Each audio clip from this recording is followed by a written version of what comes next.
Okay, welcome dear students. So let us start today's topic, electric field potential at any point due to an electric dipole. ठीक है, तो जो basic formula हम यहाँ use करेंगे वो potential due to single charge हमें मालूम है। ठीक है, जैसे ये हमारे पास कोई एक चार्ज है क्यू और इसे डिस्टेंस आर के ऊपर आप लोग पोटेंशियल निकालना चाहते हैं तो उसका फॉर्मूला होता है V is equal to 1/4πε0 source charge upon distance of the point. ठीक है, और अगर चार्ज पॉजिटिव हो तो पॉजिटिव लिया जाता है, नेगेटिव हो तो नेगेटिव लिया जाता है। ठीक है, तो हम लोग इस फॉर्मूले का यूज करेंगे अभी यहाँ पर और पोटेंशियल ड्यू टू डाइपोल निकालेंगे। तो लेट अस स्टार्ट। कैसे शुरू करेंगे, देखिए सबसे पहले हम लोग एक डाइपोल कंसिडर कर लेते हैं। Let us suppose that this is minus Q charge of dipole and this is plus q charge of the dipole, and let this is the length of the dipole and this is the center of your dipole. Let me call it as a O. Let this is a journal point P somewhere, okay, and let its distance from point O is R, where you want to find out the potential due to this dipole. So this is negative charge, this is positive charge of the dipole. So electric dipole moment will be from negative to positive charge. So you can write it as a P vector here. And if you will call it as the reference point, that is say origin, then you can call it as a R vector, position vector of the observation point with respect to the center of the dipole. So you can say it is a R vector. So let this is the angle theta between the R vector and the P vector. So let us start. We shall calculate potential at point P turn by turn due to negative charge and due to positive charge. So let us start. First of all, what will you write here? Let me mark here that this is a point A where negative charge is placed, and that is the point B where positive charge is placed. Okay, and the distance of negative charge from point P, let it is AP, and that of positive charge is BP. So first of all, let us calculate potential due to negative charge. Now electric potential at point P due to minus Q charge. ठीक है, कितना हो जाएगा? Let me call it as a V1। ठीक है, हम इसे V1 कह देते हैं, is equal to 1/4πε0 into source charge. What is source charge now? Your source charge is minus Q. So I have explained here that for positive charge potential is positive and for negative charge potential is negative. So you take it as a minus Q upon distance of the source charge from the observation point.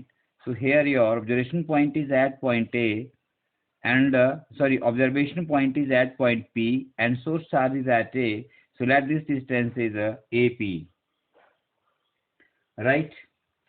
So this is the potential at point P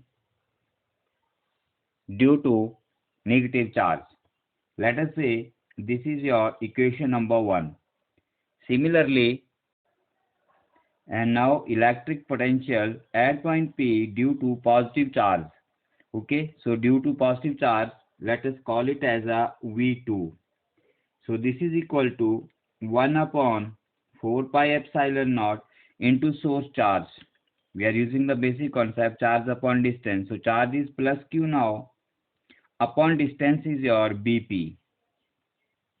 So this is your equation number 2. Okay, now we have calculated potential at point P due to positive and negative both charges of the dipole. So total potential we know from the principle of superposition of electric potential, that total electric potential is equal to the sum of the potentials due to individual charges.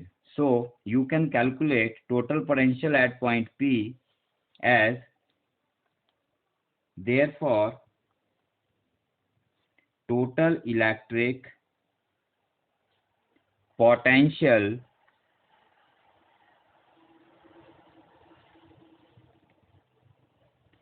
at point P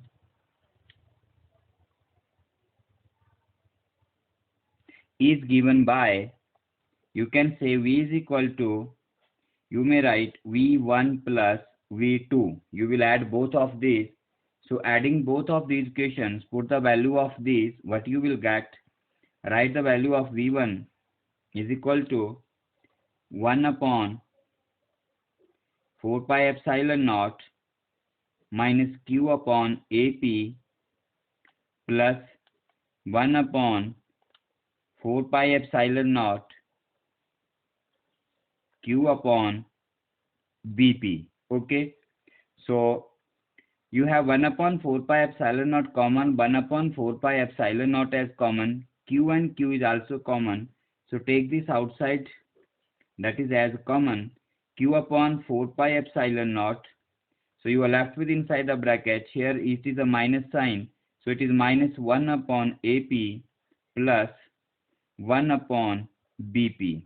You can rearrange this plus term, you can write next to the minus. So you may have here Q upon 4 pi epsilon naught 1 upon BP minus 1 upon AP. Let us say this is equation number 3. Now we have to find out the value of BP and AP from figure, that is BP and AP. So we shall do here some construction. Extend the line OP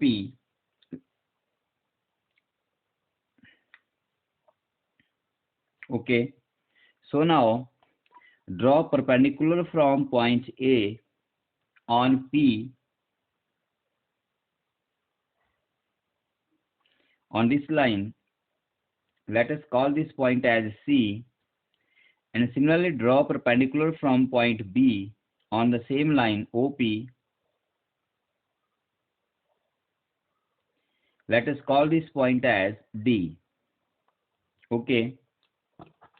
So now we shall convert our distances AP and BP in terms of OP. हम BP और AP जो distance है उनको OP R की term में calculate करेंगे. कैसे करेंगे देखिए. This angle is theta, so this angle should also be theta. Okay, vertical opposite angles. Now you know very well that the separation between two charges of the dipole is equal to 2L. So half length will be L. So A to O it is L, and O to B it is also L. So now here was triangle ACO. ACO. Let me draw here again. This is point A, this is point C 90 degree, and this is point O angle theta. So this AO is L, which is your hypotenuse. This OC is your base. So you know that base upon hypotenuse OC upon OA is equal to cos theta. So therefore OC is equal to OA cos theta. So you get here OC as L cos theta because OA is L. So this OC becomes L cos theta. Similarly, this OD will also become L cos theta, O to D. Now, why did we find these distances? See from the figure, in equation 3, you need the distance BP. हमें distance BP चाहिए, but from figure you can say that BP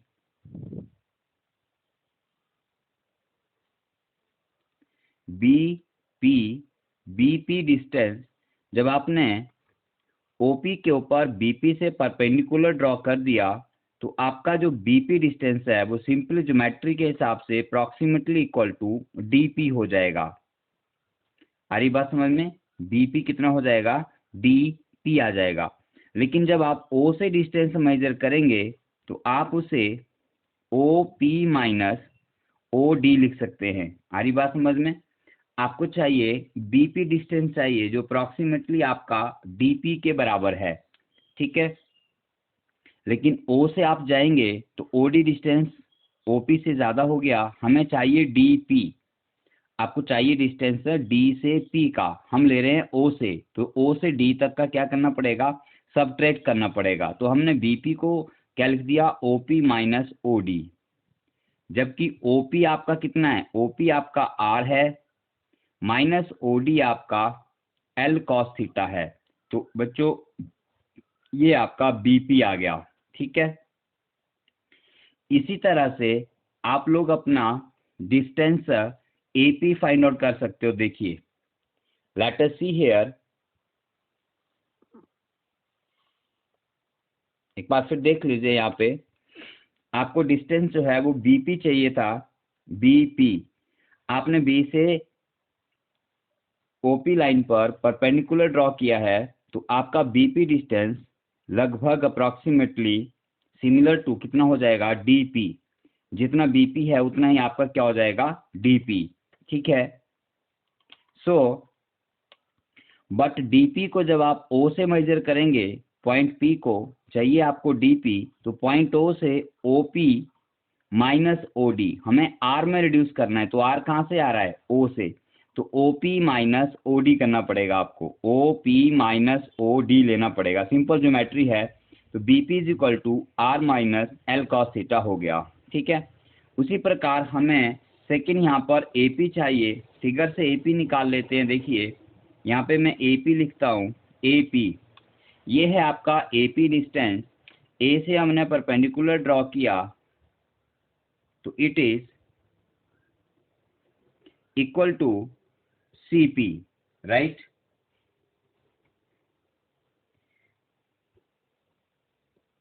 किसके बराबर हो गया? ये लगभग CP के बराबर हो गया। It is almost equal to CP, right. But हमें इसे ओपी से ओ से लेना है, मतलब हमें इसे आर में चेंज करना है।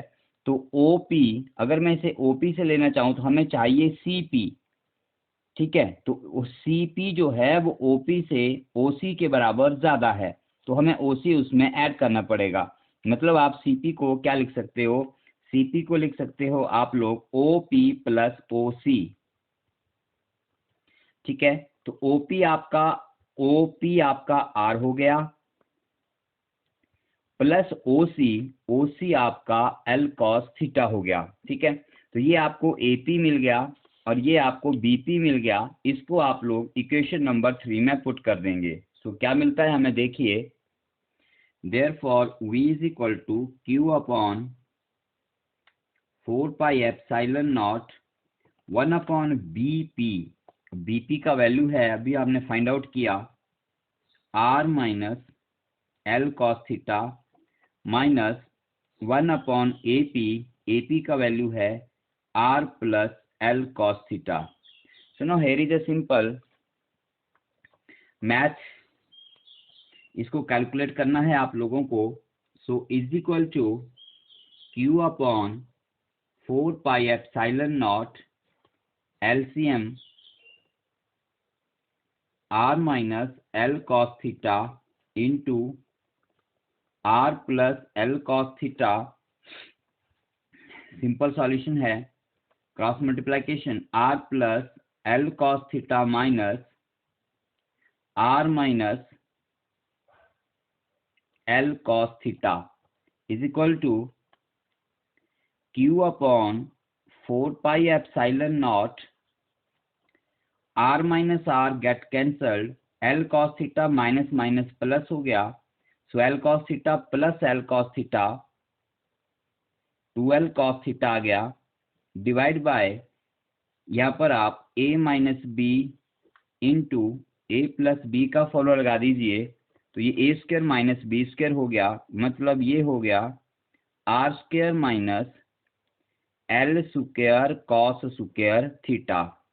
ठीक है, you can write this as is equal to, इस क्यू को इसके साथ कंबाइन कर दीजिए, क्या मिलेगा, यहाँ पर 1 आ जाएगा, 1/4πε0 Q into 2l into cos theta upon R square minus L square cos square theta. This is your net potential, right, but you know that Q into 2l electric dipole moment का magnitude होता है equal to electric dipole moment. Therefore, you can replace this Q into 2l with electric dipole moment P. So you get V is equal to 1/4πε0 P cos theta upon R square minus L square cos square theta. Okay. So this is a one general expression, but now we may have some special case. Special case में आ जाता है हमारे पास, if R is very very greater than L। इसका meaning क्या है, देखिए इसका मीनिंग है कि अगर आपका ऑब्जर्वेशन पॉइंट का डिस्टेंस जो R है वो आपकी डाइपोल लेंथ के कंपैरिजन में बहुत बड़ा है, और you can say your dipole is very small. क्या लिख सकते हैं आप लोग, you can say that your dipole is very very small, that is dipole is very very small। then ये जो डिनोमिनेटर का फैक्टर है आपका, इसमें आर स्क्वायर यूज हो रहा है, तो आर अगर एल से बड़ा है तो इसका मतलब आर स्क्वायर जो है वो एल से और भी लार्जर होगा और भी बड़ा होगा। छोटी टर्म का स्क्वायर करें तो वो और छोटी हो जाती है, तो इसका मतलब एल स्क्वायर की जो टर्म है यहाँ पर उसे आप निग्लेक्ट कर सकते हैं। So you can write therefore R square minus L square cos square theta will become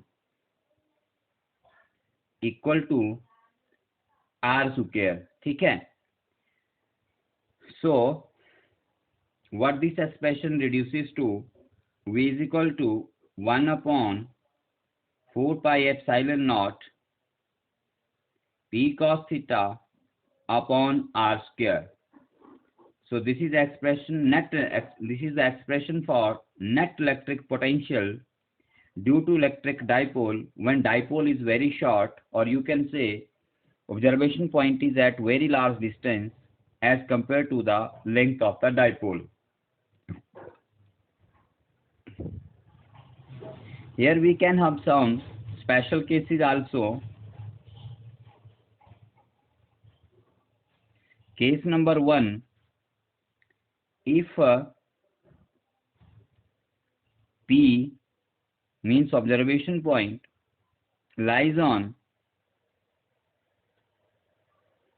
axial line, then what will happen? Let us come back to the figure. अगर आपका पॉइंट P एक्सियल लाइन पर आ जाता है तो axial line क्या होती है, line joining the centre of two dipoles and extended on either side. तो let us say we extend it on the positive side. तो अगर पॉइंट P आपका यहाँ से नीचे आ जाता है तो एंगल थीटा धीरे धीरे रिड्यूस होता जाएगा, तो एंगल थीटा आपका 0 हो जाएगा। पॉइंट P हम यहाँ से नीचे हटाते लाएंगे इसको, और ला के हम इसे एक्सेल पर कहीं ला के रख देते हैं, तो आपका पॉइंट P जो एक्सेल लाइन पर आ गया, तो R और P, तो यही R हो जाएगा आपका। तो यहाँ R और P में जो एंगल है आपका थीटा वो इक्वल टू 0 हो जाएगा। So in that case theta become 0, therefore expression for net potential become V is equal to 1/4πε0 p cos 0 1 होता है बच्चों, cos 0 रख दिया upon r square. So this expression reduces to simply v is equal to 1/4πε0 p upon r square. This is the value of electric potential at any point on axial line. ठीक है, ये axial के लिए आ गया, right. Second हम case ले लेते हैं यहाँ पर, स्पेशल केस नंबर 2 अगर आप डिस्कस करें तो हम बात कर लेते हैं. If point P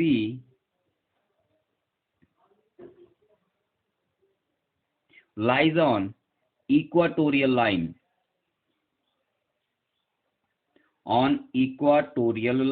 equatorial line, let's come back to figure. Equatorial line होती है line passing through the centre and perpendicular to the axial line. जो एक्सियल लाइन है डाइपोल की, उसके परपेंडिकुलर होनी चाहिए और सेंटर से पास करनी चाहिए. तो ये आपकी एक्सियल लाइन है. तो अगर पॉइंट P आपका एक्सियल लाइन पे चला जाता है तो ये एंगल थीटा आपका कितना हो जाएगा, दिख रहा है सबको, 90 डिग्री हो जाना चाहिए.